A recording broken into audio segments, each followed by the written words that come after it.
Anda kembali bersama kami di Sapa Indonesia Malam. Saudara, kecelakaan akibat truk kembali memakan korban jiwa. Kali ini 4 siswa SD Negeri Kota Baru 2 dan 3 di Bekasi, Jawa Barat menjadi korban jiwa bersama 6 orang dewasa lain. Ironinya, salah satu pelajar yang menjadi korban meninggal dunia di hari ulang tahunnya. 31 Agustus 2022 seharusnya menjadi hari berbahagia bagi Naufal Sidki, siswa kelas 5 SDN Kota Baru 3, Bekasi, Jawa Barat. Namun, suasana yang seharusnya riang berubah menjadi duka. Naufal menjadi salah satu siswa korban kecelakaan truk trailer di depan sekolahnya. Saat itu, Naufal sedang berada di sekitar halte. Orang tua Naufal pun baru tahu kalau putra mereka menjadi korban dari tetangga. Ya musibahnya terjadinya itu pas jam istirahat dia Si Ade sendiri lagi ngapain? mau jajan katanya, tapi dia sempat ke kantin, dari kantin mungkin mau beli jajanan lain keluar, ya itulah terjadi musibah itu. Kelas berapa Ibu? Kelas 5. Kelas 5. Hari ini ulang tahun, Mas. Ya Allah. Ulang tahun pas hari ini ya Bu? Hari ini dia ulang tahun. Anak keberapa ya? Anak ketiga Dari dari orang 3 bersaudara. Selain Naufal, ada 4 korban lain yang mengalami luka-luka yang juga tinggal di kawasan rumah Naufal. Kamis siang, guru SD Negeri Kota Baru 2 dan 3 menggelar doa bersama. Mereka juga menggelar tabur bunga di lokasi kecelakaan. Para guru berharap pemerintah Kota Bekasi membuat pintu samping sekolah sebagai tempat antar jemput, termasuk adanya jembatan penyeberangan orang. Kita meminta ada JPO di sini supaya nyebrangnya anak-anak aman, dan pintu gerbang ini tetap ada, tapi untuk keluar masuk anak-anak meminta kita ada pintu dari samping. Dibuatkan ya Bu ya? Iya. Tim Traffic Accident Analysis Dirlantas Polda Metro Jaya merekam data kronologi sebelum dan setelah kejadian di 8 titik lokasi kecelakaan Jalan Sultan Agung, Kota Bekasi. Data diambil menggunakan teknologi laser pemindai 3 dimensi untuk dicocokkan dengan kejadian sebenarnya. Pengambilan video 3D scanner ini tujuannya nanti dari hasil pengambilan video kita gabungkan akan terlihat seperti rekonstruksi daripada kejadian. Jadi dari awal sampai terakhir itu pergerakan kendaraan seperti apa, posisinya di mana, nanti akan kelihatan daripada video 3D scanner tersebut. Kronologi kecelakaan berawal sekitar pukul 10 lebih 20 menit. Truk trailer melaju dari arah Kranji Bekasi menuju Cakung, Jakarta Timur. Truk trailer yang mengangkut sejumlah besi tiba-tiba menabrak halte yang berada di depan sekolah, termasuk tembok depan sekolah. Di lokasi juga ada 2 sepeda motor yang ditabrak, termasuk sejumlah anak sekolah yang berada di halte dan orang tua murid yang hendak menjemput anaknya. Truk trailer juga menabrak tiang pemancar seluler hingga roboh. Tidak lama berselang, tiang pemancar seluler roboh dan menimpa mobil box yang berada di jalur yang berlawanan. Polisi menyebut meski sopir mengaku mengantuk dan rem truk blong, tetapi polisi tidak menemukan kerusakan pada rem truk saat dievakuasi. Tim Liputan, Kompas TV. Ini bukan pertama kalinya kecelakaan truk menyebabkan banyak korban jiwa. Ironisnya, dalam kecelakaan di depan SD Kota Baru 2 dan 3 Bekasi Rabu kemarin ada siswa kelas 2 dan bibinya yang ikut jadi korban, almarhum Vidi Fabiano dan almarhumah Mariati. Saya akan sapa orang tua dari almarhum Vidi Fabiano, Bapak Budiono. Pak Budiono, selamat malam. Selamat malam Bu, Assalamualaikum. Waalaikumsalam Pak Budiono.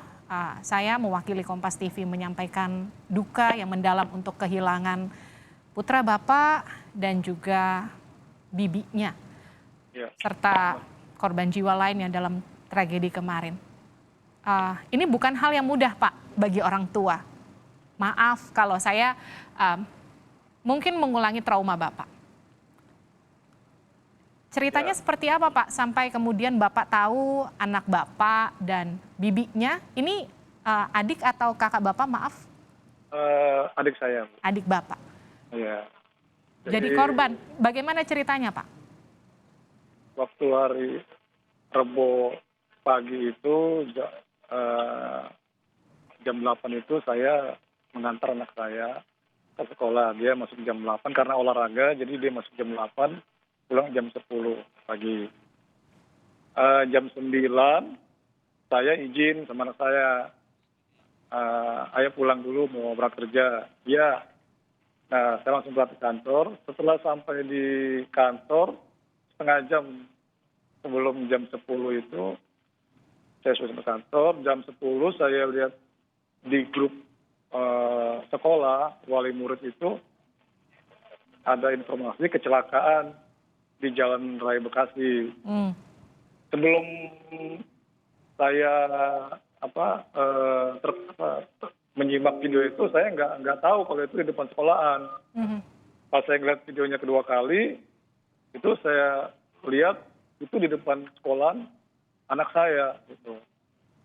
Nah, terus saya telepon ke bibinya yang jemput, karena sebelum saya berangkat kerja, saya pesan kan ke bibi saya itu. Nah, saya telepon, nggak diangkat-angkat. Gitu. Saya telepon lagi, nggak diangkat-angkat lagi. Saya telepon ke wali murid yang lain, nggak diangkat juga, nggak ada jawabannya. Gitu. Akhirnya saya komunikasi dengan wali murid yang lain, katanya kejadian memang persis di depan SD tersebut. Ya. Jadi, Pak, ya, Vidi kelas berapa, Pak? ini kelas 2 SD. Ibunya Vidi sekarang seperti apa kondisinya, Pak? Bibinya, Bu. Ibu? Kalau ibunya Vidi sudah meninggal 1 tahun yang lalu. Bu. Saya turut berduka cita ya, Pak. Artinya kehilangan istri setahun yang lalu, kemudian kehilangan anak, ini pukulan besar bagi Bapak pasti. Apa yang paling dikenang, Pak, dari anak Bapak? Ya, biasanya selepas peninggalan almarhum ibunya itu, dia tiap malam itu kalau saya belum pulang kerja itu, dia selalu video call. Tuh. Selalu menanyakan, ayah di mana, pulang jam berapa, kerjanya masih banyak atau tinggal sedikit lagi. Karena dia punya kebiasaan itu, sebelum saya pulang kerja itu, dia belum mau tidur. Ya. Itu sampai sekarang masih teringat terus saya. Pak Budiono, Vidi ini anak keberapa, Pak? Anak kedua dari 2 bersaudara. Kakaknya Vidi sehat, Pak? Sehat. Kakaknya ini kelas 6, alhamdulillah pas kejadian dia dalam sekolahan. Di sekolah yang sama ya, Pak? Sekolah yang sama. Pak Budiono, ini sudah terjadi. Harapan Bapak ke pemerintah, termasuk gubernur, ini saya lihat di belakang Bapak ada karangan bunga dari Pak Gubernur ya, Pak? Betul. Anak Bapak masih sekolah di sana, artinya harus ada pembenahan agar ini nggak terulang, nggak ada korban lagi. Apa yang Bapak minta ke pemerintah, Pak? Ya, saya berharap dari pemerintah tempat itu pertama, sekolah tersebut kan berada persis di jalur Jalan Raya Nasional. Itu hanya berjarak beberapa meter dari gerbang sekolah. Memang saya juga memperhatikan rawan sekali ketika saya menjemput juga rawan, apalagi banyak dagang depannya. Saya berharap di situ ada zona aman gitu. Jadi mungkin di situ ada petugas, mungkin dari